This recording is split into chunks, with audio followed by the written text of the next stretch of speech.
What's up, everyone? Man, today's interview got me super excited. I think you guys are going to absolutely love it. We had Mr. Gregory Denning. He's a homeschooling dad of seven. They're traveling around the world. He's running a business. His kids are just demolishing books. This whole entire interview was packed with a ton of value, whether it's being a good dad, how to have a nice marriage, how to get your kids to read. All in all, this might have been my favorite interview. Beth, what you got for it? Oh my gosh, I loved how he talked in depth about how they world school. They love to cliff jump, do all sorts of crazy stuff that gets them fired up. It was awesome. Very, It very was. interesting. All right, you guys, we'll see you on the inside.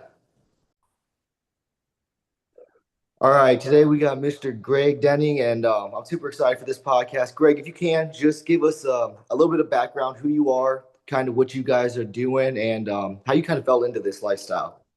Yeah, my wife and I have been married 25 years. We have seven kids, Nice. who we've been homeschooling from the very beginning. So it's 23 years now. Wow. And then we went just crazy wild. So we started just questioning everything and we decided to have all of our kids at home. And then at one point, after our fourth child was born, we're like, you know what? We should just go wander the earth and like go turn the whole globe into our classroom.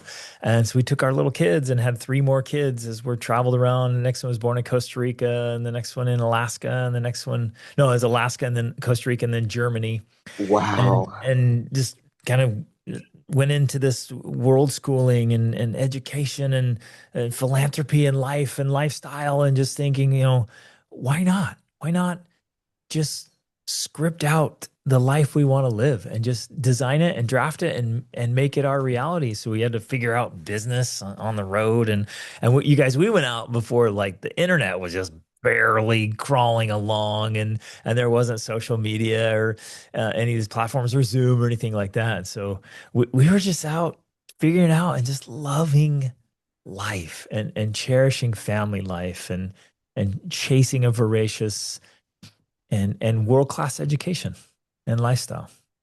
Dude, I love that. And you said it was 23 years ago, so you can for the families. Just like how old are all the kids now? You said you got seven of them. Yep. So our oldest is 23. We adopted her. So Okay. it was this crazy day at the airport. They hand us a 5-year-old baby, and we're like, it begins. Like family life starts right here. And then we had six kids after that. And so she's 23 and she's pregnant now. So I'm about to be a grandpa, which I'm Wow. super stoked about that. And then our youngest is 9. And yours is nine. And then you said you were homeschooled the whole entire time. So, Yep. what kind of got I know for like my family, we all were homeschooled our whole entire life. And it was, well, I went to half like a semester of like kindergarten. And then we had like Mhm. an incident. My dad was like, we're not doing this anymore. Um, Nice. what was like this decision, the deciding factors? Like, hey, because I'm imagining 23 years ago, homeschooling has to be like considered like way out there, you know? It Uh, was for sure. what kind of got this whole thing going?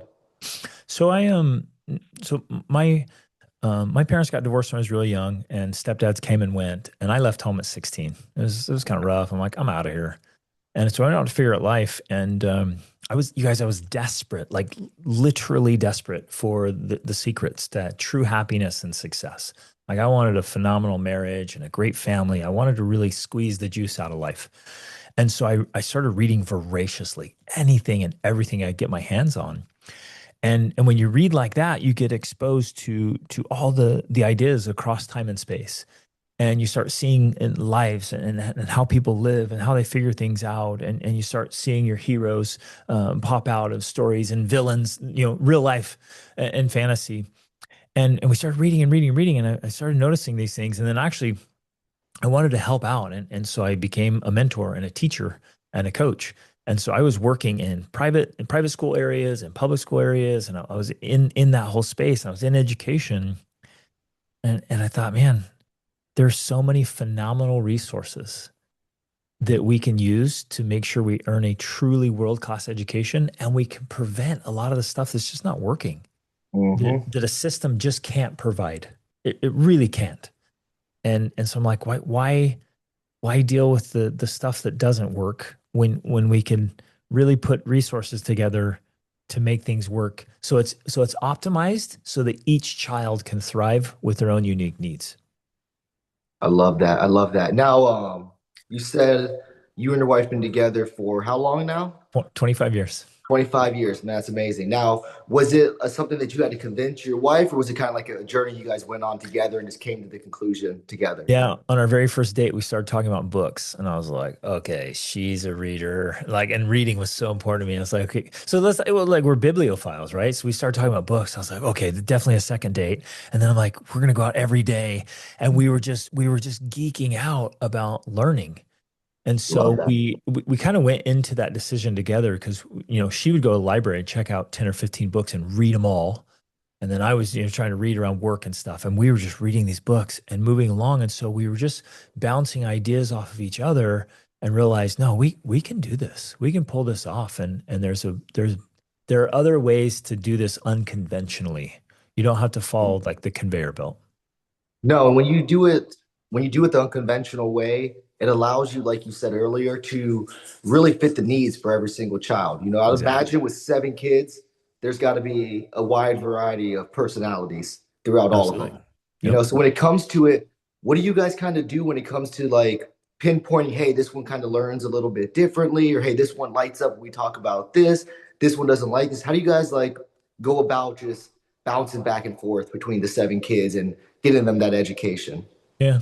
So we learned early on, and I learned this by working with youth because I've been working with youth now for 30 years, really.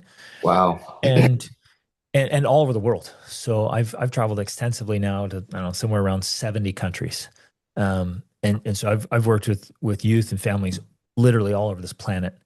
And you realize you start paying attention to things. You start noticing patterns. You get really curious and you ask questions. So with kids, you just start paying attention, and they come with some natural dispositions and some strengths and weaknesses and some desires. And we all come, like the poet said, trailing clouds of glory from heaven. And as like have these things, and you're like, okay, I'm going to facilitate that. If they have interest, we're gonna open that gateway, that path for them. If if they're all different, and they are, right, they all have different strengths or desires. And so quickly, very quickly, we realize, oh, what works for one won't necessarily work for another. I can't just come up with this template and say this is what works for our family, because it won't. You'll shortchange some of your kids. So yeah, it's way more work, but it's worth every effort. It's like I gotta customize this for each kid, and it's awesome. It's so awesome because then the kid is chasing their own unique potential and Mm. following their strengths and their talents and their gifts and skills and their passions, the things they really want to pursue and do great at. And obviously there's common denominators for everybody. And we can get into that. Like there are things that are just good for everybody. And you do those things consistently and well, but then you customize for each kid just by really paying attention to what helps them thrive. Yeah, I do want you to dive a little bit into that, but also what a way of looking at life for your kids having that freedom, you know what I mean, to pursue actually their interests, to dive in deep into their desires. But could you touch just on like the basic frameworks that you think are for, across the board for everyone? Yeah, I think one of the most fundamental things that is so neglected and misunderstood today, which is just destroying people and families, and it's so simple. It's sleep and good food and good environment. Yes, sir.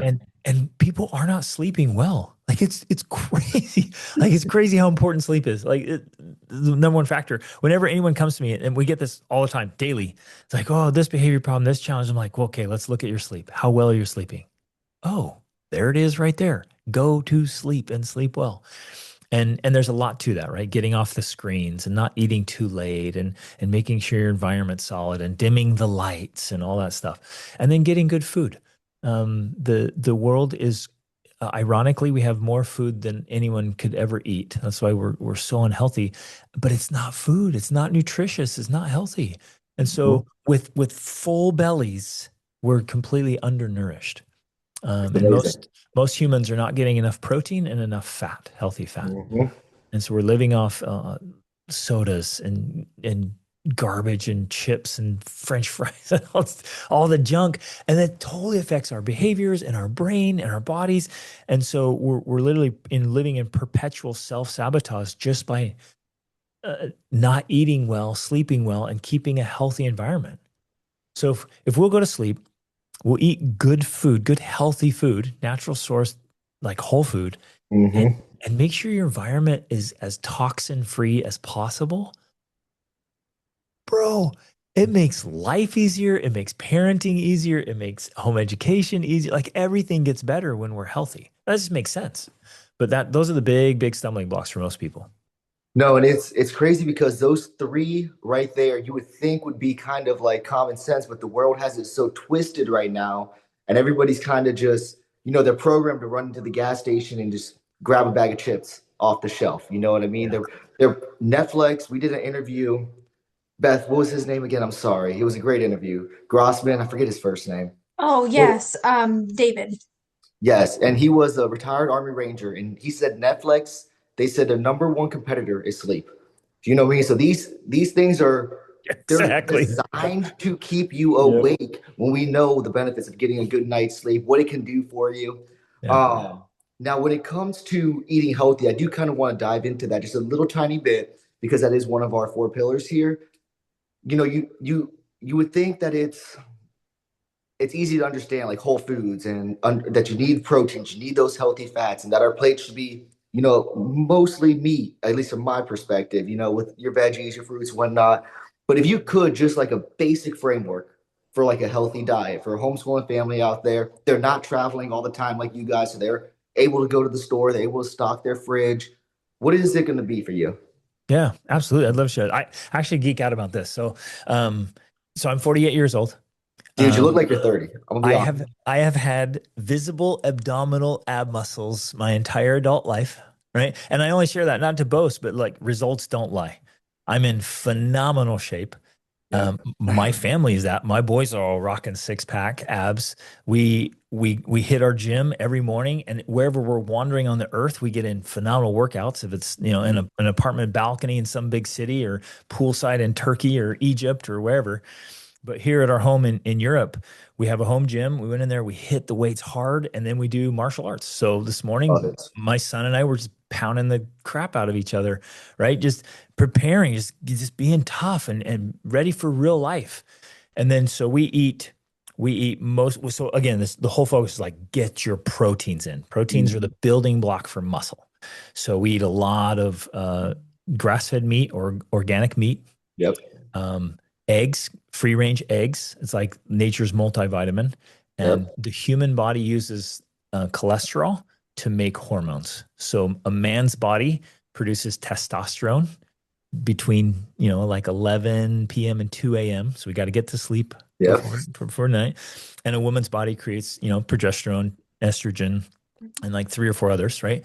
But all from the cholesterol. So we need that. We need the eggs. We need the cheeses and the creams and the fats and the cottage cheese is an excellent source.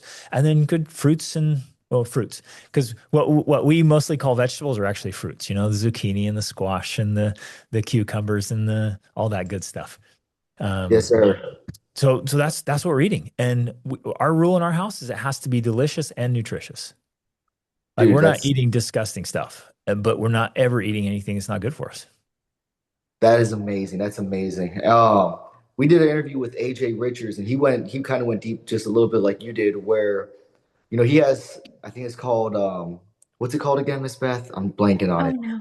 Farm to Oh, from the farm. from the farm. And he talks about it too, where it's just like people are just, they're brainwashed into thinking that the protein is kind of like bad for you, when it's really, like you said, it's the building block. Right now, if there's like a homeschooling family out there, what would be like what would be like a good way for them to start to learn about this information? Would it be researching like academic journals? Because they do have them on it. Would No, it be man, that's way books? too much work, bro. Way Okay, too much work. what is it? Like, What is it? because especially you got busy families, right? Like ours, like seven kids. We have multiple businesses. We have investments. We're traveling all the world. You're like, I can't be like in some reading 27 volumes of the academic journal. I'm like, I need stuff that works, like real results, because results don't lie. Yep. And so with all the technology that's out there now. And all that's available. It's like it's just quick and easy, and people have done it. So like we created our recipe. People have been asking for years, like, well, give us your recipes. How do you eat that it's delicious and nutritious? And so we have all our recipes. We just created all that. I'm happy to give it to anybody. Just send me over emails, like I'll share you all whole recipes, like, and all of our snacks. Like we love food. We travel the whole earth looking for good food and grabbing recipes from Swedish meatballs and Moroccan meatballs and like whatever we can grab. And so we eat really well, and we have guests come stay with us. So we bought this little resort here in southern Portugal, and so families come and stay with us. And we have a couple families here now. They're homeschooling families that come and they stay for a couple weeks or a few months, and we share meals and we have these educational experiences and great discussions, and it's really cool kind of study abroad experience for the family. And they love our food. So I only share that because like it's not like we're just over here eating disgusting stuff and we think it's great. It's like people come like, dude, how this is amazing. We didn't realize it could taste so good and be so healthy. So it's like people are out there creating resources like that, and we have other resources. Like I'll give you all my recipes right now, and then you can live on a budget and but eat phenomenally well and watch how it changes how you feel, the brain fog and the energy and the vitality to get up, to move your body, to eat some good food, and then you're ready to show up for all the kids and the chaos and all the craziness that comes with homeschooling. Now, I got to imagine because at the beginning you said that you had to figure out the businesses, the finances, and all that. So, we have a lot of people that are interested in homeschooling, but they think, hey, I can't do that. Now, I watched my dad work full time in construction, and then my mom eventually got like an online teaching job. So she could stay home with us. Um, when you guys were deciding to do this, how did you guys manage to get it to where you financially could? And also, I think you're going to go down the route where anyone can do it if they put their mind to. But in this day and age, 100%. there's so many ways to make money right now. You know, 100%. It's never been easier. never been easier. So right Yeah. now, for that family that's kind of like on the brink, but they're using the finances kind of as their excuse not to dive Mhm. into it, can you just touch on like the ability that they have to Yeah. actually make this possible? Because I know when you did it was way harder. Oh man, it was insane, you guys. And we kept failing. We kept falling on our faces because like online work was just barely getting started. And people were uncomfortable with it. They didn't trust it. Like, what is this? Is weird. And we would try and fail and try and fail. And we were just so committed. Like we will do whatever it takes to figure this out so we can have our extraordinary family life that we wanted, right? On our terms. And not everybody has to do this. Like I guess that's one of the inspirations that I want to share is like if we can do it, anyone can do it. And that every family should have their dream family life, whatever that looks like for them. Like use our story as inspiration. Be like, if they can do it for their life, we can do it for ours. But in the beginning, man, we were just limping along and just anything to figure it out. But the point was that we were committed. We were going to make it happen. So we kept pushing, and then things kept getting easier and easier. Internet got faster and better, and then people got more comfortable with it. And then the whole COVID thing just opened up the whole world. Now Yep. there are an endless amount of ways to earn money virtually. Yep. So the golden ticket is I actually mentor a group of teenagers and young adults every day. And today we were talking about that very thing. It's like, how do we earn money? It's like we get paid. It's like the simplest structure. And it's so powerful. So to this family that you're talking about, we get paid for the value that we bring to the marketplace. So if you want to earn more, bring more value, Yep. right? And so you just think, okay, well, who do I want to serve and how can I serve them in the best way? A simple example that I gave to these teens, I'm like, if you go to your neighbor and say, can I walk your dog? And they're like, well, do you know how to walk a dog? And you're like, well, no, but I'll figure it out. They're not going to pay you very much. But if you read several books and you watch all these videos and you really learn how to train a dog, then you go over and you're like, hey, I see you've been struggling with your dog that it doesn't listen to you very much and you have to scream and yell and chase it down the street. How about I come over 3 to 4 times a week and I'll train your dog and by today, I'll bring home today and your dog will be doing tricks and at the end of 3 or 4 weeks, it'll listen to you exactly. What do you say? Like that's adding real value. And they're like, yeah, how much do you charge? $25 a session. Boom, here you go. Yep. Right? That's the difference.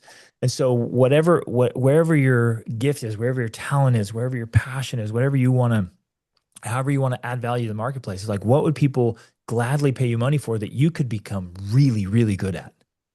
And then that's how you do it. And you throw it out there.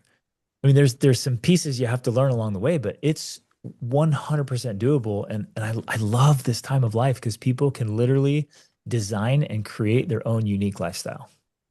No, without a doubt. And really too, I don't know where you're gonna take a stand on it, but I feel like, the school system, I was blessed, man. I was homeschooled my whole life. I got to see the world from a different perspective, like your kids have. And when my brother and I entered the world, we both dropped out of college and decided we wanted to run a business instead.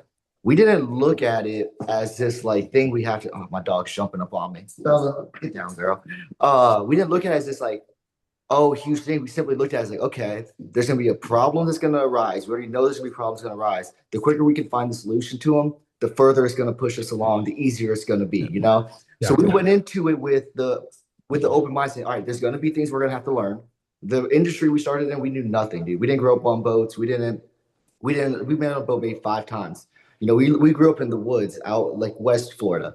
And but we had the mentality of, hey, whatever it is, we can learn it Perfect. or we can solve it. And I think the school system really just they kind of put kids in a box and they put them into a framework of life where it's more like you have to be given the right to take that leap of faith. You have to ask permission to be able to go do what you want to do.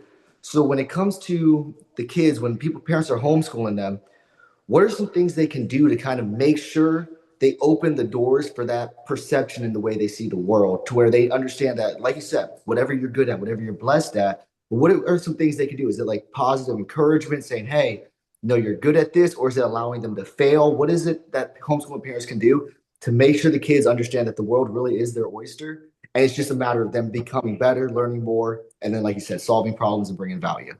Yeah.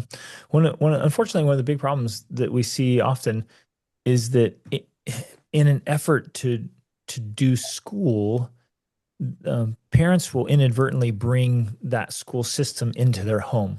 And Yep. so yeah, the kids are at home, so they're not at school, which is okay. But then they create the same mentality of do what you're told. Now I'm going to ring a little bell or do whatever. Now you go to the next subject and you do this little curriculum. You read this textbook. You take that test. You do those things, Mhm. and it creates that same mentality.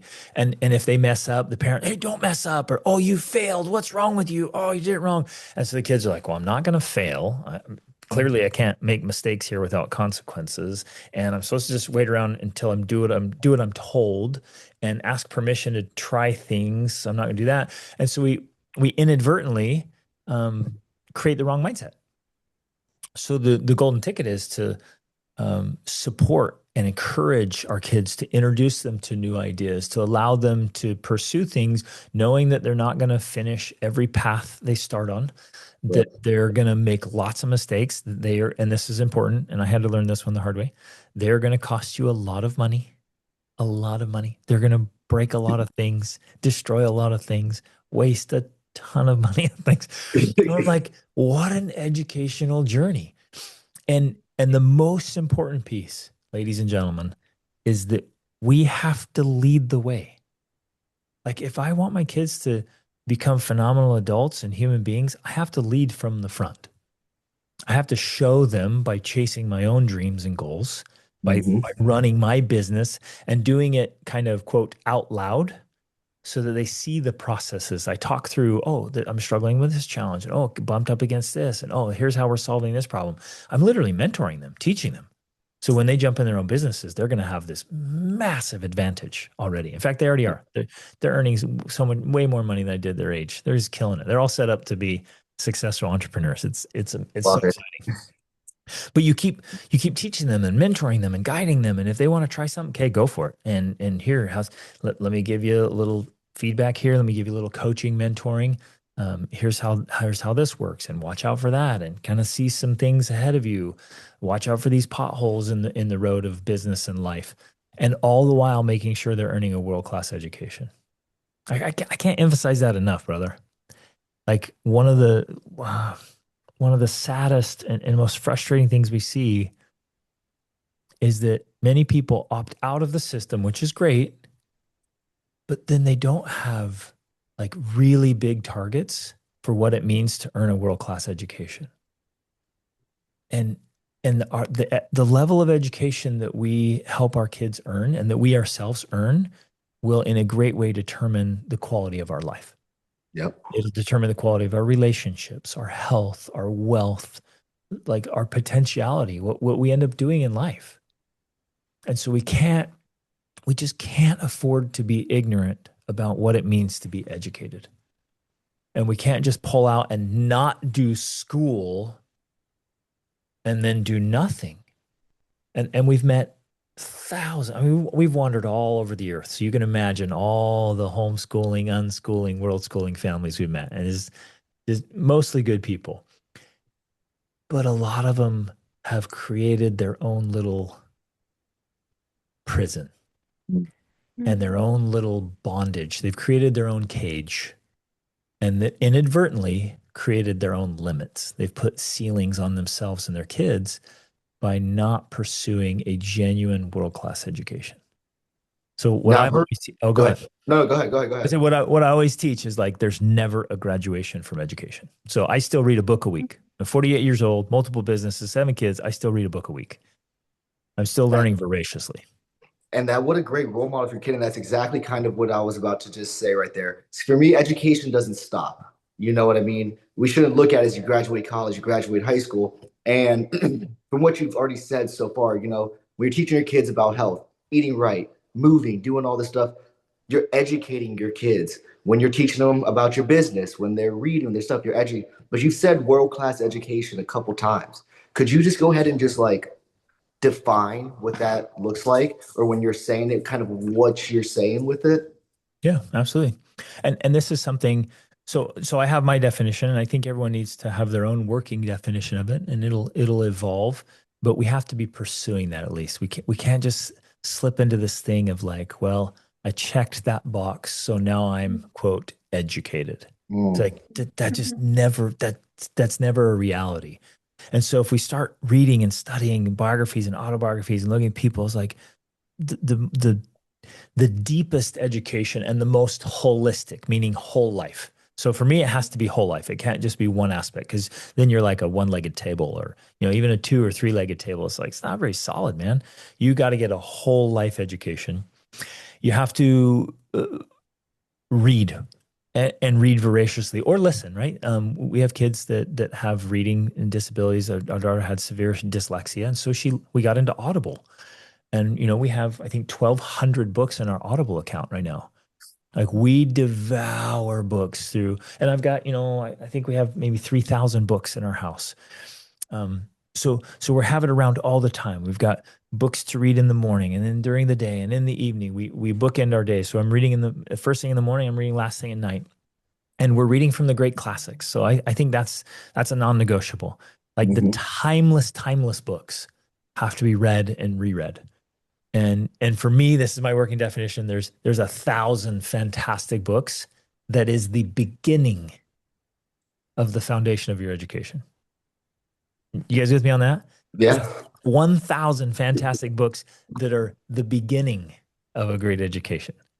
And then we have to be, you know, expanding in across time and space. And this is where travel comes in. Like you can read all about it, you can watch videos and documentaries, but then you go with your kids and you touch it. Like you touch the pyramids in Giza. Like you climb the pyramids in Peru or in Mexico or Guatemala. You jump in the ocean. We took our family and we jumped in the ocean in the middle of December, 225 miles north of the Arctic Circle, right? You go do those things and they're unforgettable. And you ride ponies across Mongolia and you ride camels through the Sahara over the dunes. Like you can't replace that. And you meet these phenomenal human beings and you see these great places. So it's this combination of books, massive amounts of reading and listening, experiential learning, and then mentors and coaches, like tapping in and learning from the smartest people who've ever lived that are alive today or that lived 1,000 years ago or 2,000 years ago. And you're learning from anyone you can who has holistic results that you want to achieve. Yeah, I heard a quote, and I don't know it exactly, but it said something along the lines, if somebody's willing to sit down and write their whole life experience and all their knowledge in a book, you're a fool, basically, not to read it, Exactly. you know? Yes. Somebody spends 50 years studying something and puts it in a book that you can read in a couple of days. Bro, you literally turn decades into days. Hmm. And if we Exactly. can do that again and again and again, it just transforms our lives. Okay, so when it comes to because I would imagine for your family, because you guys are modeling it so well, because it's part of the ethos of your family. We're readers, that your kids kind of, the younger ones are seeing the older ones do it. They're seeing you guys do it. They're falling into it, right? So besides a parent picking up a book and taking on that task himself and doing it herself, whatever it is, what are some other things you think they can do to kind of get the kids? Because, it's scary to think how little people are actually reading these days. Shocking. What are some things besides modeling it, which I'm sure is going to be the number one probably thing to get them to start their kids to start doing it? But what are some things they can do to get their kids to be as passionate and excited about just picking up a book and reading it? Like Beth's the bookworm girl on Instagram because she loves to read so much. And as when we interviewed, it was one of the Awesome. things we kind of connected on. But what are just some things they can do that will push their kids in that direction? Yeah, I have never in the tens and tens of thousands of people we've met all over the world, I've never met a human being that didn't like stories. As Mm, humans, we how we love learn. stories, man. We love stories. And so you help you just all you got to do is facilitate that. You don't have to make it happen. Like we're born that way. We are hardwired for stories. That's why people love movies and they love the fantasy books. They love stories. So the golden ticket is take anybody and tell them stories. And then when your kids are little, I would read something, tell them a story, read something, tell them a story, read something, tell them a story. In fact, one of our favorite times is my all-time favorite book is Les Miserables by Victor Hugo. And it's just a beast. It's huge. And it's challenging. I'm rereading it right now in the original French. And it's challenging, right? And so what I would do is I would read and then I would tell the kids what happened. And I would read and tell them what happened. So every night they're like, okay, Dad, tell us what happened in your book. And they fell in love with stories. And so I'm just telling them stories and telling them stories and telling them stories. And I'm not a boring story. They're like, blah, blah, blah, blah, blah. And they're like, oh, stories suck. We don't want our dad. Right? If I'm boring, then they're gonna be bored. But I told them the stories. I got them caught involved in it. And that's how I learned to love reading. My sister, when my parents were divorced and things were ugly and horrible, my older sister would read storybooks to us. And as a little boy, I'm sitting there laughing or crying, just absorbed in the story she was reading. That's how I fell in love with reading, even though I was a very slow reader and reading was hard for me. I fell in love with stories. So I did with my kids. And then I read all of Narnia and I read all of the Betsy Tacy series and all of the Little Britches series and all 15 books of The Wizard of Oz. And I'm just reading to my kids tons of stories. And now they devour books. My 14-year-old son read over 200 books last year. What an accomplishment, Like dude. What an insane. My 19-year-old daughter and she's pounding like the hard stuff. She's averaging now 120 to 150 books a year, but these are like solid things. And if you just chew on that for a second, you're like, wait a minute, I got an 18-year-old girl hitting 150 of the best books ever written in a year. That's phenomenal. Plus, she's out traveling all over the world now and having these epic experiences. Dude, that's absolutely amazing. All right, so then David, can I just jump in real quick? you don't have to ask permission. You know this. Go ahead. I just wanted to ask, I've been seeing a lot of statistics how literacy rates are declining, especially Yeah. like in the public school system. So Yeah. how do you suggest, or let me rephrase that. What books should a young reader start with? Yeah, we actually get that question every day by the hundreds. And so my wife and I and our kids. So my wife and I created a list. I created a list for men. She created a list for women. Then we're like, went to our kids like, hey, create a list for young women and teens. And now create a list for kids. So we've got all those lists. And so those are available. And we share all those because the key is, and you're right, you have to draw them in.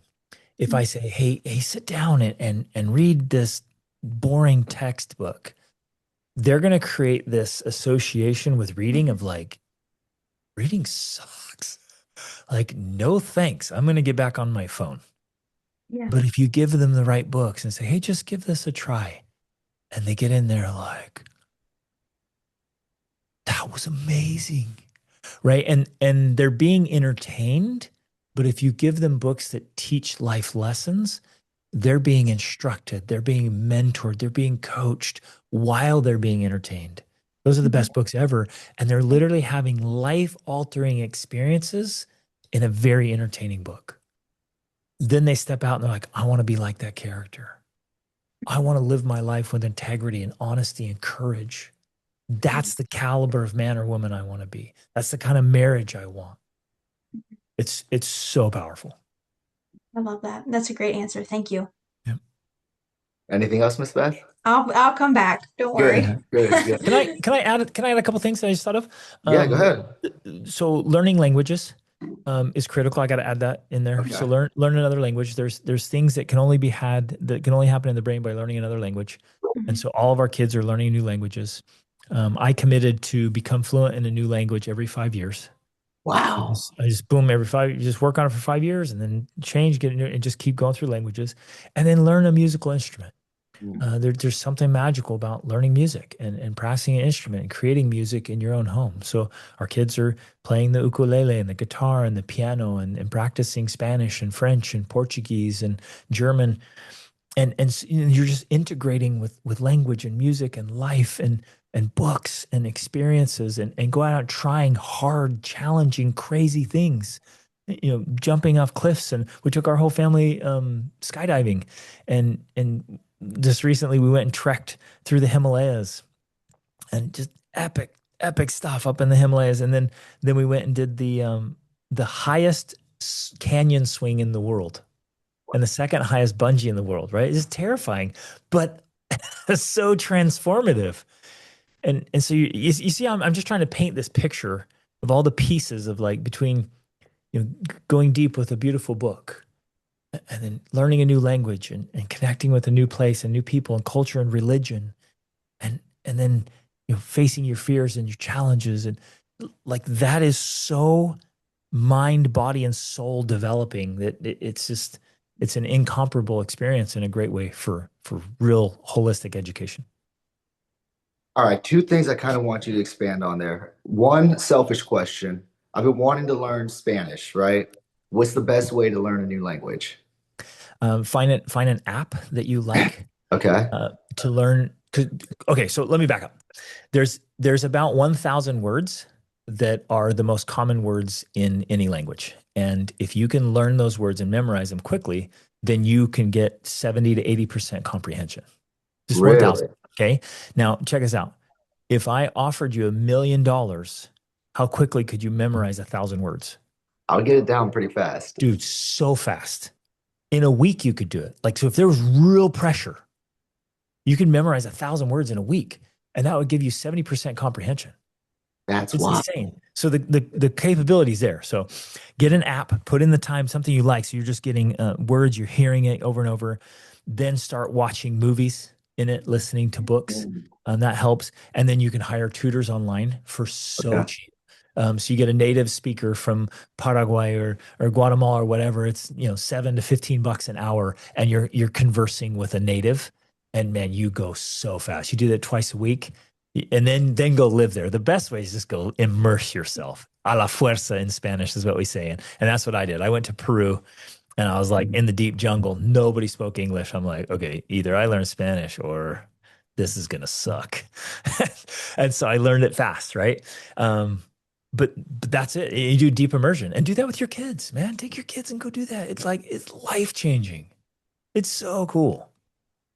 Dude, it's got to be quite the lifestyle, man. You're motivating me and inspiring me right now just from this short little bit we've been talking. The second thing I want you to touch on is, whether it's riding the camels, bungee jumping, skydiving, as human beings, we're kind of wired to shy away from fear, kind of protect ourselves, whether it's emotionally, physically, mentally, whatever it is. But there's something to be said about being able to get past that fear and experience what's on the other side of it. And it's usually kind of everything that you want, at least from Yeah. what my short understanding in this world has been. So when it comes to homeschooling families, they have all this opportunity, they got all this time, right? How big of an actual impact does it make in a child's life when they're about to do the second highest bungee jump, or they're about to go ride these camels through the desert? Like they're what does it do for the kid, and how important is it for the parents to actually push them? Now, you want to, don't be letting your kids, I guess, swim in bloody water with hungry great white sharks, but push them past that point of fear so that they have that experience when they get older of like, hey, whether it's going to talk to a boss maybe about a raise, or if it's going to do that new business, that on the other side of that fear is kind of what you want in life. And how important is it to kind of get past it and really show them so they understand that when they feel that, it's natural, it's normal, but you can still keep moving forward. Exactly. Yeah, you nailed it, brother. Absolutely nailed it because it's so relevant to life. You know people, I know people, we've experienced ourselves who live behind fear. Mm-hmm. They make so many of their life decisions because and they don't conceptualize it like this. You're like, no, I'm choosing this. It's like, well, why are you choosing this? And you get deep and they're like, well, I would do that, but I'm terrified. I'm afraid of the risk. I'm afraid of the fear of failing, the fear of looking like a failure. What will people think of me if it doesn't work out?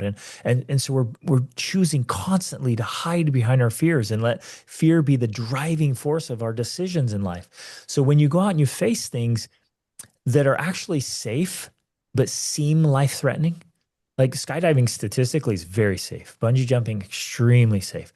It is terrifying. When you walk out on that bridge and you're like, I'm about to jump, like, what is wrong with me? I got to question my life choices here. And you do it because you know it's safe. Like, I'm not going to get hurt. I'm not going to die. I'm facing a fear. Now, the fear doesn't go away. You walk up to that sucker and you're like, this really scares me, but you do it anyways. And it's exactly like you said a moment ago. Now, in my mind, in my kids' mind, they're like, wait a minute. I've done scary things.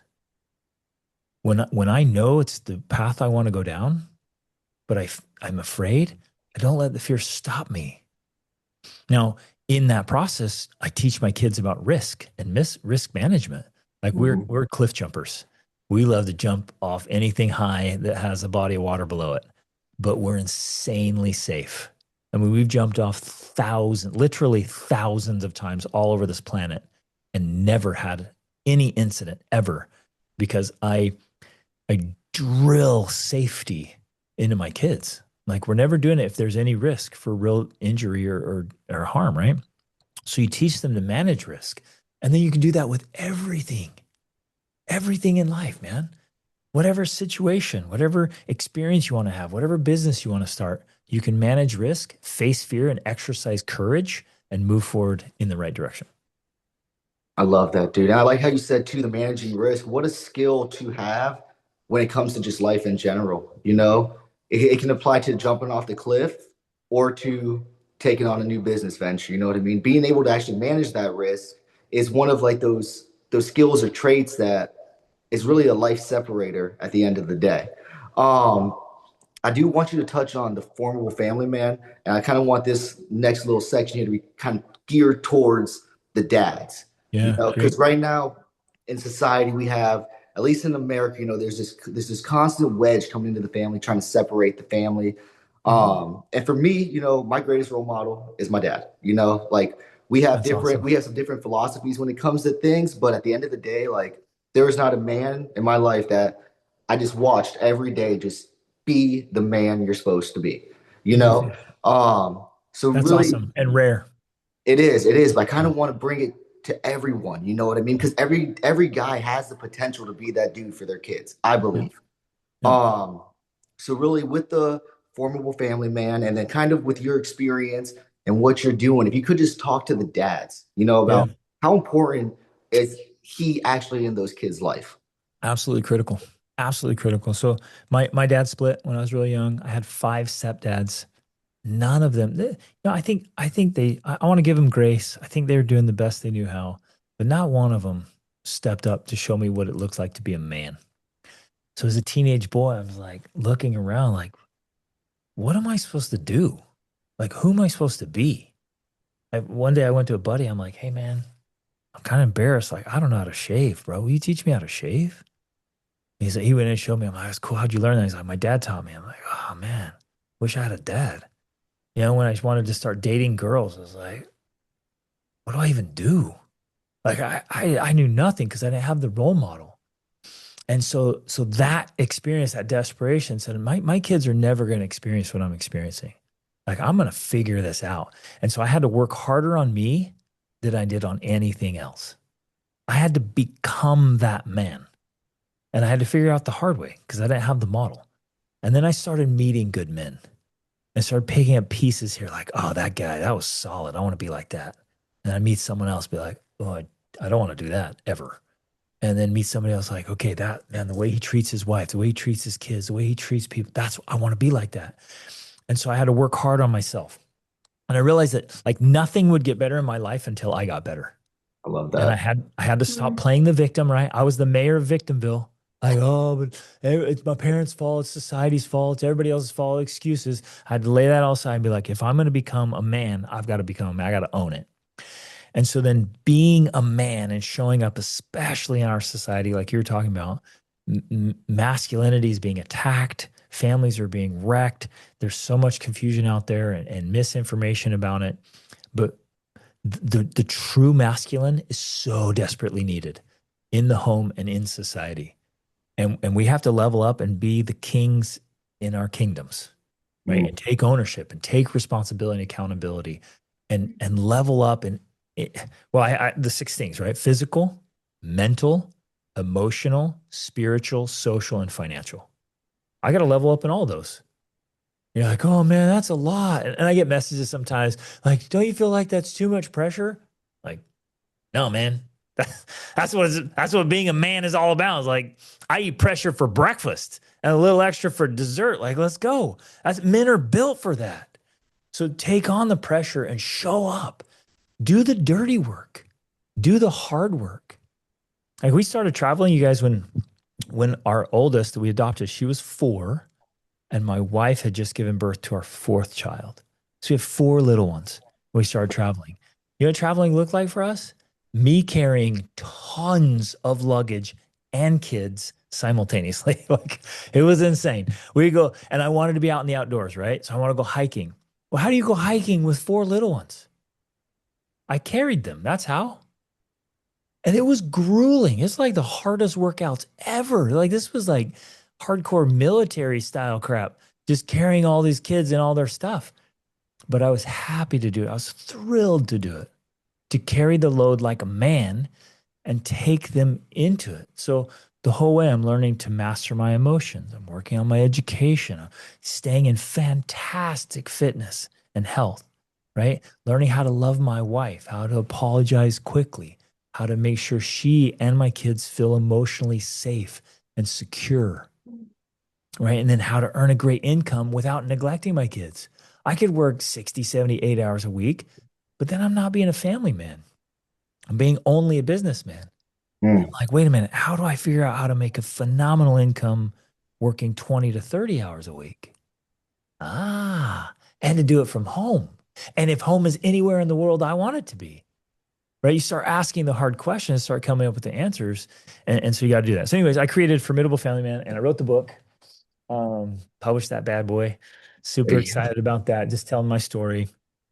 And I just wanted to condense it down. It's like, here are those elements of what it means to be a formidable family man. And I created a brotherhood because men need men. Men need a brotherhood. And they need good men that they can have hard conversations with to get the support and the coaching, the camaraderie. So I meet with these guys twice a week, every Monday and Thursday morning, and we talk about things that actually matter, how we can create our extraordinary family lives. I love that. And I want you to kind of go a little deeper in one area there. And you kind of already said it when you're talking about, the 6 things, and some people are like, oh, wow, that's too much.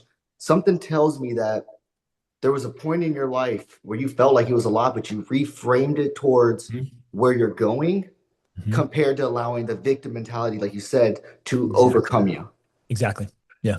There was this point where I realized, wait a minute, man, if I want to be a really great husband, a really great father, a great businessman, a provider, and like a disciple, a philanthropist, like just an educated warrior, And a phenomenal, like, that's a lot.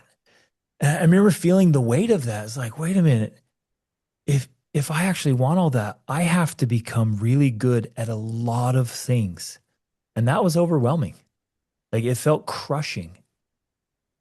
But then I stopped and like, well, what's the alternative? Mm. Where am I going to acquiesce? Where am I going to settle? What else am I going to do? Just lay down and die? Like settle into a mediocre existence? No thanks, man. So I'm like, okay, well, if that's the price tag for a genuinely extraordinary family life, where do I pay the bill? Right? And it comes down to your habits and your patterns and your discipline. And once you figure out those things, it's not near as hard as it seems. It seems really hard, but once you get dialed in and you learn how to optimize, which is that's my expertise now. That's I help men optimize their lives. It's like, bro, you can do all of that and you can just absolutely crush it at work and totally win at home and still feel fantastic. Like you don't have to wear yourself out. You'll have more energy and vitality and happiness than you've ever known. And man, it's worth every effort. No, dude, I love that. And I think what you're doing is so desperately needed in society right now. And I feel like you're going to have a massive impact. Something tells me you're going to make it happen no matter what, just by the mentality you have. But Well, let me, hey, David, let me see. Oh, go ahead. no, no, you go first. You go. Well, there's one thing that just changed my life. It was a quote from Hannibal, who literally took his army over the Alps in the winter with elephants. And he just said this ancient quote in his language, but translated to English, it says, I will either find a way or I will make one. mm, And I adopted that as my life motto. freaking Like, if love it's that. worth it, I'll either find a way or I'll make one. But it's going to happen. Am I okay to go, David? Yes, ma'am. Stop asking permission. Um, I just wanted to ask, back to the reading thing, for, I guess really for anyone, but maybe if you want to take more of a male perspective, where do you suggest people or men start with books, like maybe your top three that you recommend? Ooh, good question. An I picked extreme, top three instead of one because extremely I'm a hard. I reader, know. so I wasn't gonna Yep. do that to you. Yeah. Um, I would start with As a Man Thinketh by James Allen. Great book. It's a tiny book, absolutely phenomenal. Most people read it once or twice and they stop. I read a page or two from that book every single day for 2 years without missing because I knew I had to change my brain and I Wow. had to think like James Allen. So I read that book every single day and How to Win Friends and Influence People because I was shy, I was awkward, I was timid, I couldn't even hold a conversation with anyone. So I read from that every day. Like it's not the goal isn't to get through the book, it's to get the book through you. What And a so quote. I went through that, just drilled that. There's a very it's a book that's not well known at all called The Majesty of Calmness. I've never heard of it. Absolute game changer. Like it is solid. It's old. You can find it for free or super cheap. It'll change your life. And then I'd say another one. I got so many, you guys. You got to get my whole list. But another one, I'd say The Five Major Pieces of the Life Puzzle by Jim Rohn. Okay. Yeah, if you read and reread those three books, it'll change your life. That's And what awesome. was that one you said? The calm one? 'Cause I'm gonna have to The Majesty of Calmness. Majesty of Calmness. What a Like I read name. that book and I mark every line and I was like, this is so good. It's by William George Jordan. It was written Okay. in like the 1800s or something. It's just absolutely world class. All right. I'm gonna devour that one next. I have to. It's so good. Now I know you guys got like online classes for like the teens and all. Mhm. If you could Yep. give us some information on that. Yeah. So I committed. This was when my oldest became a teen. I thought, you know what? I got to create a class because I'd been a teacher and I Mm, love teaching. And I saw that like the quality of teaching can make or break it. Like you put a boring teacher in front of students and they're like, oh, I hate learning. You put a great teacher in front of them and they're like, learning is the coolest thing ever. And I'm like, I got to make sure that happens, but it can't just be any old subject. I'm like, I got to teach stuff that literally will alter the course of their life. And so I created this class called Habits for a Successful Life. And I committed. So this was 10 years ago because my oldest was turned 13. Now she's 23. And I said, as long as I have teenagers, I'm going to teach a class 4 days a week for teenagers. And Wow. so now it's packed with kids from all over. Like it's amazing. And we read and discuss great books 4 days a week. And it's literally life changing, life altering. So it's this place for good teenagers. The vast majority of them are homeschooled, where they just roll in and we talk about the things that matter. And we have these open, tough, exciting, wonderful conversations. We're laughing and crying. We talk about serious things and great things and funny things and what's happening in the world, what's happening in their lives, and how to navigate it all instead of just drifting along, hoping things work out and getting brainwashed by all the garbage out there.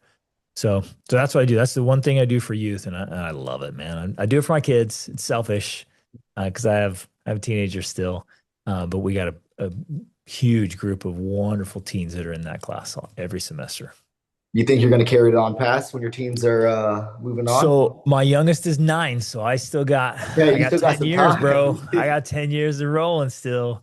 And I'll do it. I love it, man. And the teens love it and the parents love it because it's a great resource for them to hear from an outside mentor of like, hey, this is what's what. This is right and wrong. And don't do that because it's stupid. It'll ruin your life. And do that because it'll bless your life. And yeah, it's fun. So so I have that group for men. My wife and I co-coach mostly moms. It's a course on parenting. We meet every week on parenting. Okay. So anybody with kids, man, it's like needs to be in that class because it is so powerful. We just go through all the the tips and tricks and the systems and strategies that we figured out with 7 kids wandering the earth and with working with thousands of families. Like, hey, this stuff just works, and this stuff makes it way harder than it actually is. So she and I coach parents. I coach the men. We have that for the teenagers, and we get to wake up every day and just work with awesome families and bless their lives. It's amazing, man. It's a good life. Yeah, you're impacting people every day, man. It's got to be awesome. Now we're closing on an hour, so I do want to be really respectful of your time. But I kind of want you to just expand on like one more thing for me. When it comes to parents, a lot of times, whether it's financial issues, whether it's just drifting apart in the marriage, as homeschooling families, I can look back on my experience and just, my parents, like I said, my dad's my greatest role model. My mom, I mean, she is just my best friend still to this day. And I watched them, they're not perfect. Nobody's perfect, but I watched them when there was problems for them to solve or issues that arise. I watched them kind of team up together and really dive and attack it, whether it was finances, whether it was people, family members giving us crap for homeschooling, whether it's issues that they're facing with other families, whatever it was, I kind of watched them unite. And I feel like it's easy in this day and age where we have Instagram, TikTok, YouTube, Netflix, all these things that kind of just, even though you're sitting on the same couch in the same bed, to drift apart. So what are some things, maybe I'm trying to steal some free information here for my future life, but what are some things you can do to make sure that you're keeping that team mentality to where you guys don't drift apart? You don't be sitting on the same couch, but you're living in two different worlds. Yep. Yeah, it's so important. Because and let me just drive this home with as much emphasis as I absolutely possibly can. You are your kid's first model of what a relationship is like. And what they see in your marriage is very likely what they will create in theirs. So if you want your kids to have a phenomenal marriage, then you got to create a phenomenal marriage. Like you got to do the work to make it happen. And if they see kids are so smart, man, and parents try to pretend like everything is okay. And kids know, they see right through it, man. And so if your marriage is struggling, they know. Even if you're like, everything's great, they're like, and they don't say it, but they're like, yeah, whatever. Like I can tell, I can feel it, right? So we've got to have a fantastic marriage and and make sure it's genuinely extraordinary, right? So what I'm about to share is uh awesome. Seems a little much for people, but I don't want to, like, I share it and people are like, wait, what? That's crazy. But aim for it. Like aim for the high ideal. So I take my wife on a date every week. We go on an overnighter every month. Okay. Every quarter, it'll be 3 or 4 days away, and then every year we go on a honeymoon, right? Whoa. And Amazing. it's like, why would you go on one honeymoon? Like, what a dumb idea. Like, I'm going to be married for 75 years. I'm going to go on lots and lots of honeymoons. Now, it's not possible every year when you have infants or, toddlers or situations, but now we're to a place where we go on a just awesome honeymoon, 10 to 14 days away, just the two of us to some epic place where we can just be in love and we can focus on us and remember why it all matters. And she's leaning into her feminine nature and I'm leaning into my masculine nature. We're talking, we're spending time together, like eh, great intimacy and great sex, which are both critical elements of a marriage. That's the sex is the number one reason couples are fighting now. It used to be finances, now it's sex. They're fighting over that. They can't figure it out. And so that's got to be figured out. And intimacy is all of it, including the sex and the emotional safety and security, the figuring out the roles and having enough masculine and enough feminine to bring that polarity and that strength together. And then that commitment to the marriage, man, putting the marriage first. So the kids see that. They see love and romance every day. They see you working through challenges and obstacles and working together as a team. And like I'm modeling that because the so and you just ask yourselves, like, wait a minute, if my kids grow up and have the same quality marriage I have right now, would I be proud of them? Would I be happy for them? It's solid. And this test, I'll share this test with you guys that I do for myself. Years ago, I realized, like, okay, if I take away everything I say, if my life were a silent film, what would people see? Take away all the talking. If my life were a silent film, what would people see? And that's what your kids are seeing. That's what other people are seeing. And it reveals the truth and it reveals your true priorities. And it reveals how you're leading your own life. And it's sobering. It's challenging. It's tough. But if you're like, if I live by that test and I get up every day and I'm like, okay, what am I going to do today to lead myself, to lead my wife, to lead my children? That's a great life right there. Dude, I love that. I absolutely love that, man. And I just think that like you said, your kids seeing you guys doing this, it's doing more for them probably than it is for you guys in the long run. You know what I mean? You're building with seven kids, you're building seven different families with the right foundation, the right It's legacy. it's Yeah. legacy. It's Yep. legacy. Now, before I ask you to kind of point us in the directions, because I do want them to go get your book list, I want them, if they're a parent or they're a dad or they've got teens, to go find your information where they can get it at. But I want to give Beth one more chance because I usually find it in myself to overtake these things. So, Miss Beth, do you have anything else that you want to add? Oh, put me on the spot. Always. I feel like there's going to be something else after I walk away. Um, I guess what this is kind of a sidebar. Well, kind of a sidebar. I'm going to go back to the reading thing because it's very important to me. How do you encourage your kids to read literature that grows them, but that also is age appropriate? Mhm. Good, great question. And Thank you. that we have to be very tactful with that. So we find in life, you guys, that the more deliberate we are, the more intentional we are, the better results we get. So instead of like, oh, I hope my kids read, or I just throw a pile of books at them, like, I hope they like reading.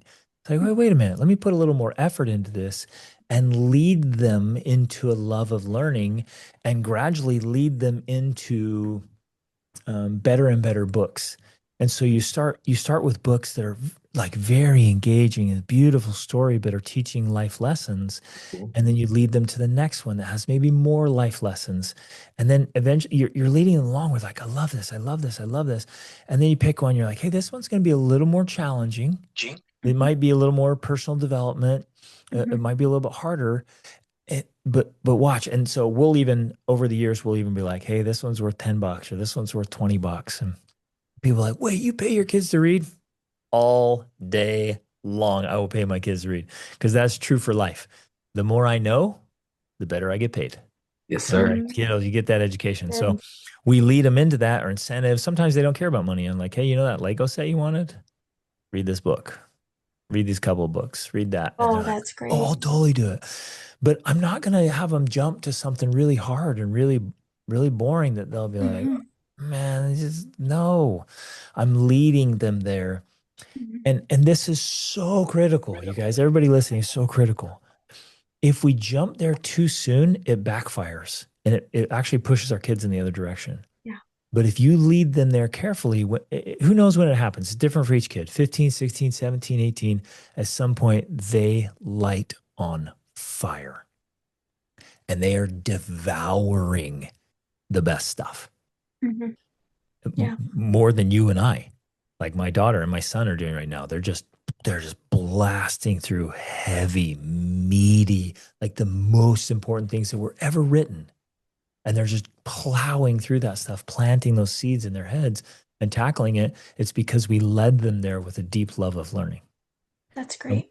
when they love it, they'll get it. So it has to be strategic. So start with the books that you know they'll love, but start getting those key lessons. And that's true for any principle. I'll just throw this in there too. Any principle you want to teach your kids, find a really great book that teaches that principle.